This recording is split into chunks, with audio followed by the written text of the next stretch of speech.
Welcome to the deep dive video update. And I feel I need to explain the title. One thing that makes me very angry is to be a victim of clickbait, where you look at the title and then the video ends up being nothing like what the title suggests the video will be like. So I just like to hit this right off the bat, saying that every week I do a lot of videos. I do a video each day. I do a weekly video. And then after this, I'll be doing what I call the what to watch video. I do an intermarket analysis video once a week. Well, then what I do is I go back and I look through the charts and I pick out those charts that I really didn't talk about all that much. And the deep dive concept comes from we have to look a little bit deeper into these charts to see if they're telling us anything. And sometimes we may get some clues just by doing that. This is being prepared for Monday, April 29th. The first chart is a chart of the VIX, and there are some charts that I have, including this one, that are unique just to this video, where the VIX is on here, but I've turned it invisible. When the VIX was first designed, it was meant to be used with static numbers. When we're at 12 or below, that means there's no fear in the market. When we're at 20 or above, that means there's a lot of fear in the market. Well, you can see here that we don't stay within that static range. The VIX is more dynamic as the stock market changes into different types of climates. So what I did is I put a 50-period moving average over top of the VIX, turned the VIX invisible, and then this gives us, in a little bigger picture, what is the general range of the VIX. After the great financial crisis in 2007, we went up into a higher range. And typically, you'll see the VIX going higher when the market's really under pressure. Then as we were coming out of that, we went into a lower range. After the COVID plunge, we went into a higher range. And now we're trying to develop a lower range, even though we're turning back up a little bit here as the market has been under pressure lately. But we don't use this to make decisions. This is more just to give us some information about the current climate of the market. Then I did show this a time or two. This is also the VIX. It's plotted up above. And then I want to see how fast is it moving. Well, I use a momentum oscillator called the RSI based on 9 periods. And when the VIX is going up really fast, we get an extreme positive reading. When it's going down, we get an extreme negative reading. Right now, we're just in about the middle, so we're not getting any extreme readings. But you can see recently, as stocks have been going down, we have had a couple of times when we were going down pretty far, pretty fast with stocks, meaning that the VIX was going up pretty far, pretty fast. Then I do another VIX study where we look at the VIX, and then there's a thing called the VVIX, which is an indicator of the VIX to see how fast the VIX is actually moving. And then I do a ratio between the two. And down below is what I focus on. When this is going up, that tends to be more negative for stocks. When this is going down, that's more positive. Even though we've had a good 2024, in spite of the recent weakness that we've been seeing, we're still seeing this overall ratio continue to go up. We don't make decisions based on this chart. It's just something we want to be aware of, as the VIX itself has been getting higher, even though stocks, for the most part, have been performing quite well. Then I do another study. I look at the VIX and I do a correlation between the VIX and the S&P 500. Up on top is a 5-period moving average of the VIX. I really don't look at that on this chart. I have another chart I look at for that.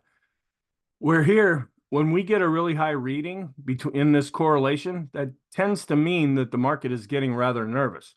Well, right now, even though we've been going down, we bounced on Friday, but still, we're getting a very low reading in this correlation, so it's not giving us an awful lot of insight right now.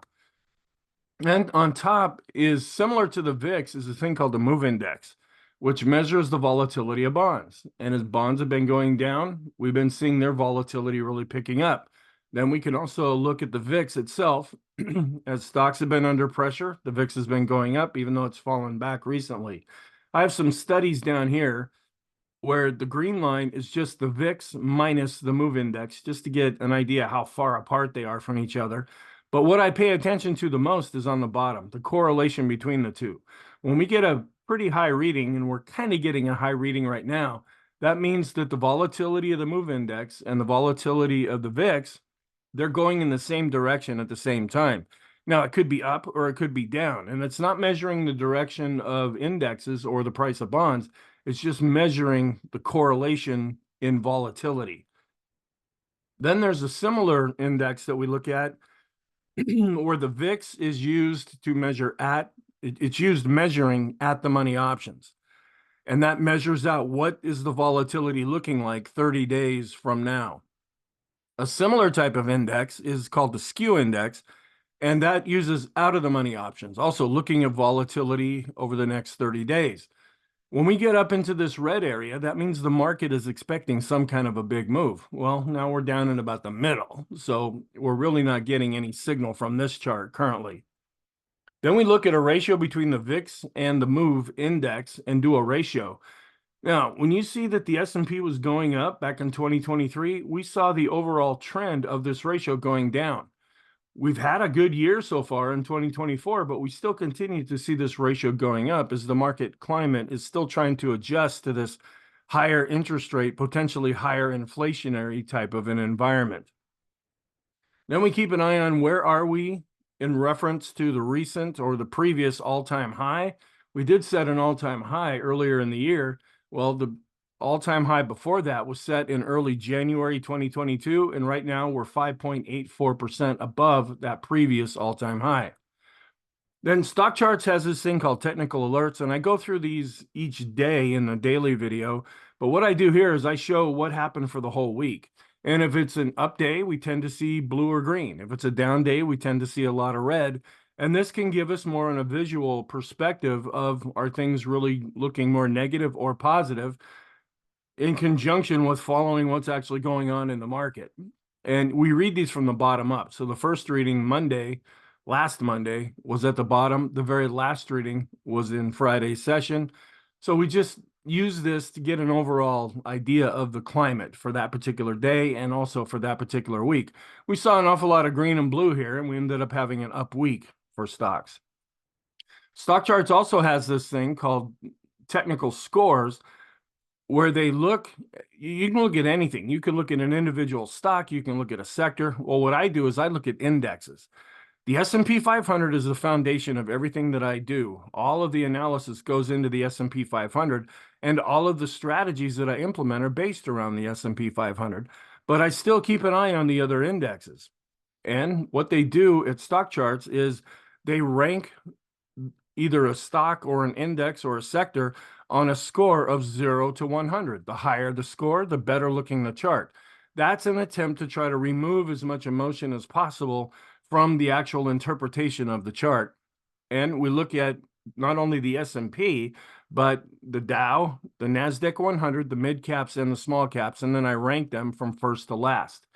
Coming in first place, which had been in first place for a lot of 2023 and even into 2024 as the market was going back up, it really dropped off, but we're coming in with the QQQs, which is the ETF for the NASDAQ 100.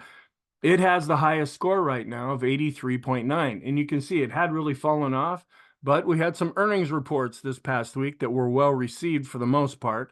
And so we saw the technical score improve. Then in second place is the S&P 500. Now, this is a broader measure of the market. And the stocks that are in the NASDAQ 100, they're also in the S&P 500, but there's over 500 stocks in the S&P. So we also have more of a balance and there's more value stocks. So sometimes it will lag behind when we're really moving higher, but it'll often hold up better when we're seeing some weakness. But it's still the really big stocks that have the most impact because the S&P 500 is a weighted index. The bigger the company, the more impact it's going to have on the S&P. It comes in second place at 80.4. Then in third place, which had been first place for the last couple of weeks, are the mid caps. And in late January, we started to see some strength from the mid caps. And for a while, they were even leading things, at least looking better from a technical analysis perspective.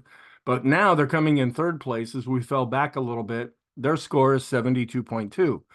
Then the next are the small caps, which is represented by the IWM. That's the Russell 2000 small cap ETF. And they've been really frustrating. We had a good December, but it's been pretty much chopping in a range in 2024. And this rising interest rate, potentially rising inflationary environment, that can really hurt small caps because they have to borrow a lot of money. And the more they have to pay to borrow that money, the more it bites into their corporate profits. They're coming in next at 56.6. And then it was first place for a while, but we're seeing the Dow itself lag behind. It's coming in last place right now at 49.7.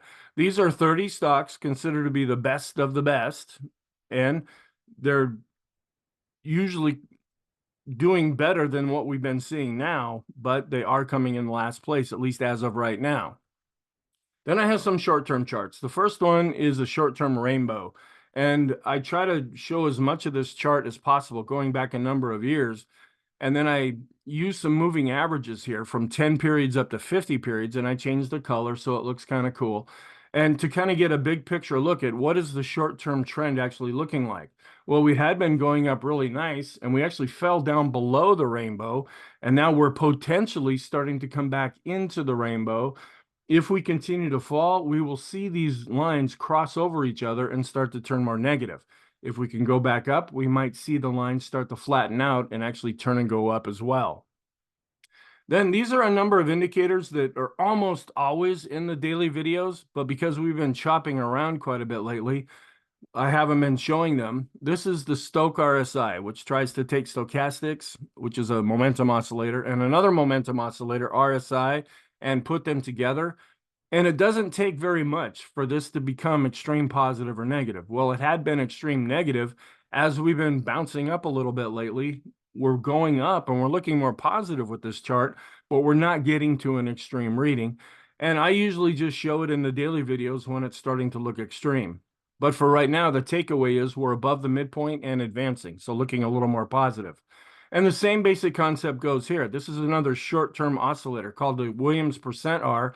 We had been extreme negative, and we're starting to cross above the midpoint, so it's showing some improvement. Some other short-term oscillators that I use, one is the CCI 14, where we're starting to cross above the midpoint, and then I go a little further out with a CCI 20, where it's still below the midpoint. This one moves a little bit slower after it had been extreme negative. If we go up with any of these oscillators I just went through and start to get extreme positive or drop back down and get extreme negative, then I'll start to include those in the daily videos again. Then this is a thing called the boom indicator. And this is an indicator that I developed decades ago, but I never gave it a name. I was attending a webinar one day, and some guy was describing the concept of what the indicator I have does. And what this tries to measure is how far away do we get from a particular moving average. When we get really far away, we have a tendency to move back to that moving average. And he would go, look at this, boom, back. Look at this, boom, back. And that's where I came up with the name for this particular indicator. Well, I have a 20 period, a 50 period, and a 200 period moving average.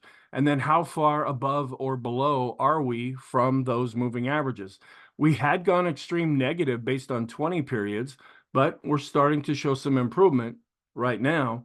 We dropped negative with the 50 period, meaning we dropped below zero, but this has also been showing some improvement. And we had been declining with the 200 period moving average steady, but this is also bouncing back up a little bit. I usually only show this chart when we get to an extreme positive or negative reading. Intermediate term, another rainbow with longer term moving averages going from 50 periods up to 100 periods. We came down and kind of got to the lower end of the rainbow. We're still inside the rainbow, but we are seeing a little bit of an improvement here.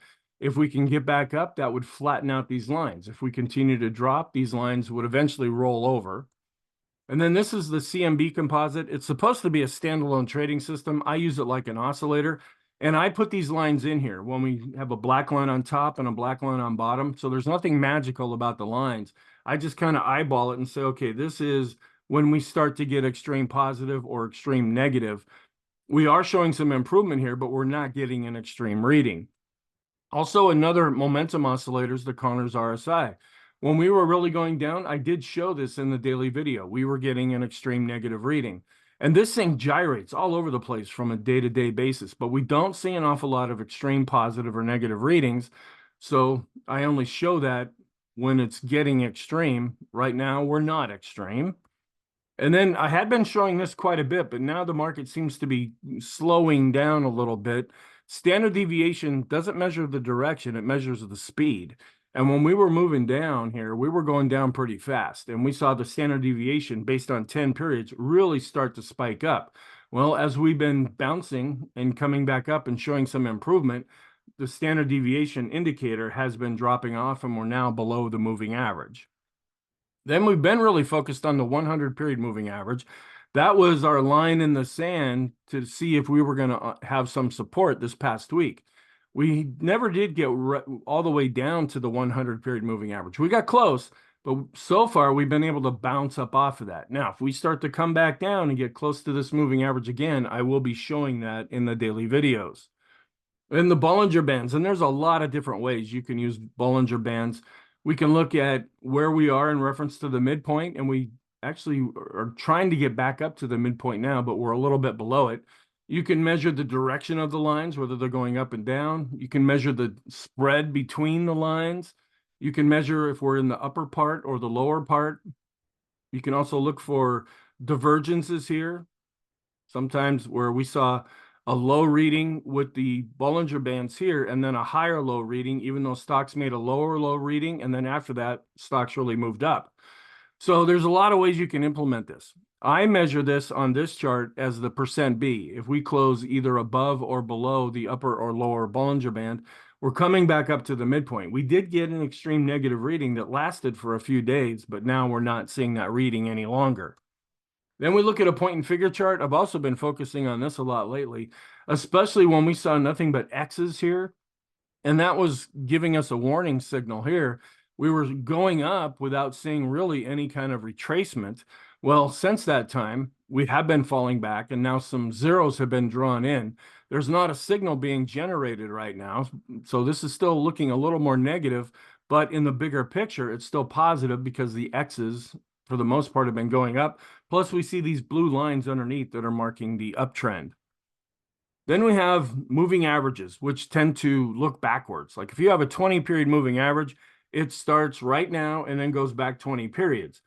Well, another kind of indicator is called an anchored moving average, where you can go to a point in time, like this is a previous high, and then that goes forward. So it gives us a little bit more of a direction of things moving forward, where moving averages themselves tend to look past.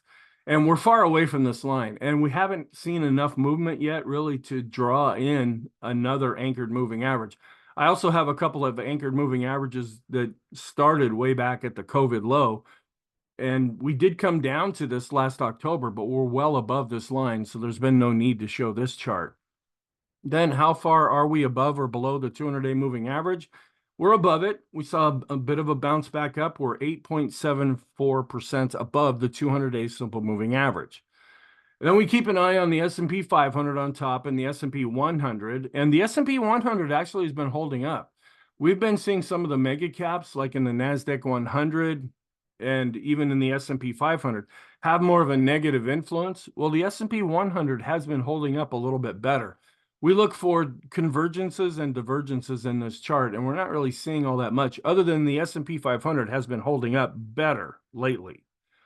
And then these are some measurements going from the low that we set in October, and then where are we now? We're up 19.43%. Now, I draw these lines on here, and I have to kind of eyeball it, so that's probably not an exact reading, but we're just under 20% since we hit the low in last October. And then the Pring bottom fisher, this could be getting ready to generate a signal. I'm not sure how valid it would be, but when we use this is when the market's really going down, and then it looks like we're setting some kind of a bottom, and then we cross the black line goes above the red line. And if we do cross over, which it looks like that will happen, that could signal that things are turning back more positive. So I may be showing this chart sometime in the upcoming week in the daily videos. The mass index is not generating a signal right now. We only really pay attention to this when we get up to the red dashed line and the blue line. That's when a signal is potentially being generated, and we're still not there yet.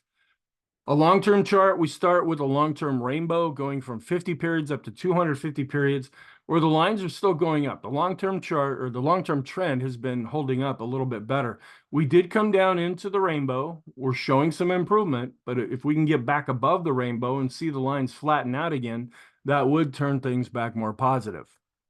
And then we have another very long-term oscillator called the special K. And we don't get very many signals with this, so I don't show this chart in the daily videos, where we're still looking positive. We're above the red line. We're still negative on the weekly chart, even though we've been doing quite well over the last couple of years.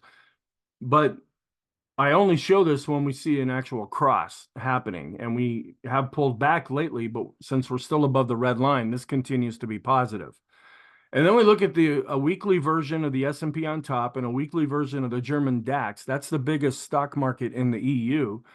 And see that there's kind of a strong correlation here between them. It's not as strong as it was, but it's still fairly strong. Now, this doesn't measure direction. They could both be going up. They both could be going down. That just means that they're having a tendency to move in the same direction at the same time. And then we look at the U.S. 10-year yield on top, and we subtract the German 10-year yield. Since U.S. rates are higher than German rates, that gives us a positive answer.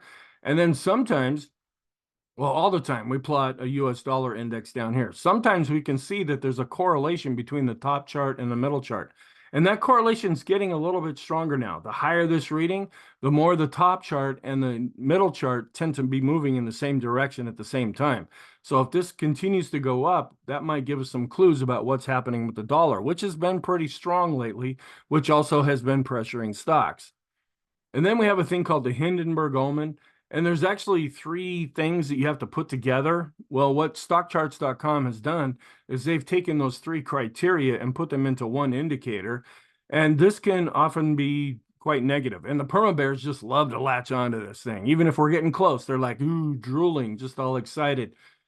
Well, there's some processes that have to take place here. We saw a spike up right at the beginning of February. But for that to be valid, within 20 trading days, there has to be another spike. And we didn't see that, and time ran out. So this signal basically fell off the books. Now, there's other times when we did see repeated signals here, and then you can see what the market tended to do after that.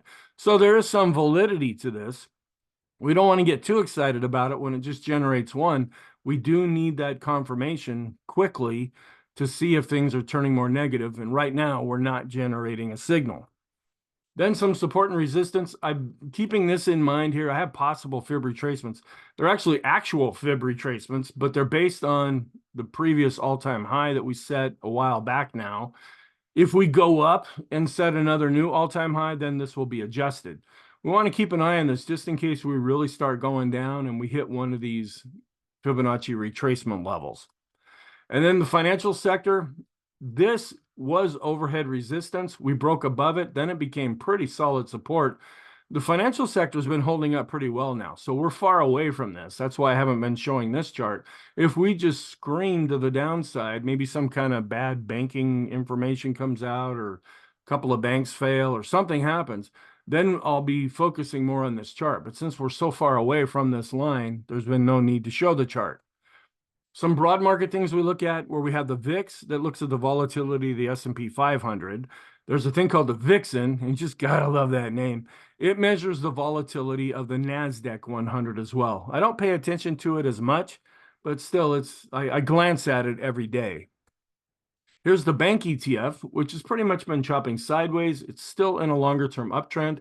It was able to get back above its 50-day moving average. So it's not really breaking out, but it's not breaking down, and it's still looking more positive. Then I do a ratio between regional banks, and that's like New York Community Bank, Silicon Valley Bank. There's a whole list of other banks. These are smaller banks that are usually confined to a particular region. Well, there's an ETF that you can use to invest in those kinds of banks. And then we do a ratio to the financial sector. And this is continuing to be in a real downtrend as the regional banks have been underperforming. They were looking better, and then the New York Community Bank news came out, and we just went down with this overall ratio. For the whole financial sector to turn more positive, we want to see this ratio doing better, but for right now, it's continuing to underperform. We look at home construction, which is a very interest rate sensitive environment. For the most part, and we compare that to 3 to 7 year bonds, which are interest rates. Well, the 3 to 7 year bond ETF, that's price, but if it's going up, that means interest rates are going down. And the home construction ETF had been outperforming, but since we've been seeing some stronger than expected economic reports, And this idea of the Fed coming in and cutting rates, that seems to be in doubt right now. We've seen this ratio go down. It has been bouncing back up lately, but for this to turn more positive, we want to see this continue to go up. Then we have the S&P on top, and then a ratio between the QQQs, the NASDAQ 100, and the diamonds, which is the Dow, in the middle area.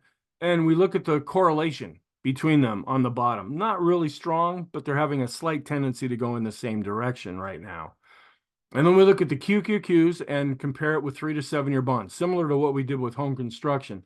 And for most of 2023 and into 2024, the QQQs or NASDAQ 100 has been outperforming. Well, then we hit some rough times and we saw this ratio coming down. But lately it's been starting to go back up. It would turn even more positive if we could get back above the rainbow. The Eurozone, which are European stocks, and we compare it with US bonds just to get an idea there. This also has been outperforming, meaning stocks are outperforming bonds. It did pull back, but now it's starting to show some improvement there. And then we look at the Dow and the transports. The black line is the Dow, which has been under pressure lately and actually starting to underperform. The transports have been a real disappointment. We need the transports to really kick into gear, and there's a joke in there somewhere, for the market to really turn more positive. Having the transports lag behind could really be like an albatross around the stock market's neck. And the red line is the transports. And I have a lot of charts that I show in other videos showing how the transports are continuing to underperform.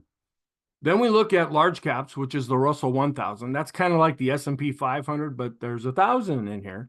And then Russell 2000, those are the small caps, and we do a ratio between the two. When this is going up, the large caps are outperforming. When this is going down, that means the small caps are outperforming. And this is bouncing around. It's not really moving in any decisive direction right now, but for the most part, it has been going up. Then we have some rate of change charts. I just use this for information. We go back 250 periods where we did have an up week, so we saw a little bit of a bounce here. And we saw a little bit of a bounce here. This is also a 250 period rate of change chart going back to 1980. Keeping an eye on bonds, we look at 1 to 3 year bonds. Those are shorter maturities. And then 3 to 7 year bonds. When this is going up, that means the market's concerned about interest rates going up. And that's what we see happening right now as there's been some real doubt about interest rates. When we hit a top last October and the market was more confident that interest rates were going to go down, that's when we saw this ratio going down. But now that it's going back up, that means there's more concerns in the market currently. Here's an inverse of that same thing, but we look at 7 to 10 year bonds further out and we compare them with 3 to 7 year bonds. When this is going down, that just means that the 3 to 7 year bonds are doing better and we're in a rising interest rate environment. Well, back in October, we started to see this ratio going up as it looked like maybe long-term rates had topped out. Folks were starting to get into 7 to 10 year bonds and favoring those over shorter term bonds. And so that's why we saw this going up. But now we're seeing some more doubt in that overall scenario. Then we have the TLT, which is the long-term bond ETF. That's in blue. And then the S&P 500, which is in red. And we look at the correlation between the two. I have a 50-period correlation here. It's getting a little bit stronger now. The higher this indicator is, the more they're correlating with each other. I'm going to have a shorter term correlation where they're actually having a tendency to go in opposite directions right now as the short-term relationship is really getting weaker. And then we look at the QQQs and compare it with the TLT, and their correlation is getting a little bit stronger now. So they're having a tendency to move based on price in the same direction. Now, it could be up or it could be down, but they are moving more together with each other. And we keep an eye on the yield curves. We're still inverted with the 10 to the 2 and the 10 to the 3 month. I have some other yield curves on here, but I don't really pay attention to them too much. The markets are mainly focused on these top two, and we're just waiting to see if they're ever going to go back to looking more normal again. And then we look at TIPS, which are Treasury inflation protected securities. Those are things that you get into when you're worried about interest rates going up, and they're shorter term. They also adjust for interest rates. And so when this is going up, folks are preferring TIPS. When this is going down, folks are preferring to get into longer term bonds. And we're pretty much going sideways right now. We have seen a recent golden cross in this ratio as the market's been dealing with some inflation and interest rate concerns. Where it's more pronounced is on this next chart. We look at tips, and then instead of 3 to 7 year bonds, we look at 7 to 10 year bonds, and you can see the movement is a lot more. Last October, this ratio was coming down as the market was more confident about interest rates, but now it's going up, and we've seen a recent golden cross here as interest rates have been going back up. Then we look at 1 to 3 month T-bills, which you could pretty much call cash, and we compare it with 3 to 7 year bonds. When this is going up, that means that cash is actually outperforming because of interest rates, and there's a lot of uncertainty about interest rates and inflation. It had been coming down, but now it's starting to go back up. And that's what we're going to be watching with these economic reports is, are they still going to suggest that inflation could be becoming a problem again? Then I have a thing called possible positive scenarios. And these really came to light in 2022 when we were really going down and it looked like we hit a bottom and we bounced up for a while, then we came down again. Well, some of these charts can be used in any environment, and I use those in the daily videos where there's a number of different charts that I don't use, so I show them here in this video. The first chart is the percent of stocks in the S&P 500 that are above their 200-day simple moving average. Now, I have another study that I show every day, but I look at it in a little different way. This chart here is used more like an oscillator. We look for extreme positive or negative readings. When we're above 50, we're more positive. We had been declining, but over this past week, we saw some improvement. And then we do that same basic thing with stocks above their 50-period moving average. And we're still just a little bit below 50, but we have been bouncing up here. And then I look at the mid caps, which are also still just barely below 50. It's hard to see those numbers. They might be a little bit above 50, but there's really no extreme positive or negative reading here. And we're showing a little bit of an improvement. And then I look at the small caps, which continue to be below 50 here as well. So we're not really getting much insight from these charts. And then we look at the treasury yield on the 2-year, which continues to go up. We're hitting 5% for that bloody thing. Now, oftentimes what can happen, other times when we see a real spike up in the 2-year yield and then it reverses and goes down, that can give short to intermediate term support to the S&P. Well, it's going up right now, so it really hasn't been all that helpful, so I haven't been showing this chart. Thank you. I really hope you found this helpful. After this, I'm going to prepare what I call the what to watch video, where this video that I just got done with talks about charts I'm not really focusing on. The what to watch video will go through the charts that I'm really focusing on for the upcoming week. So I hope you have a very good weekend, and I will talk to you in the next video.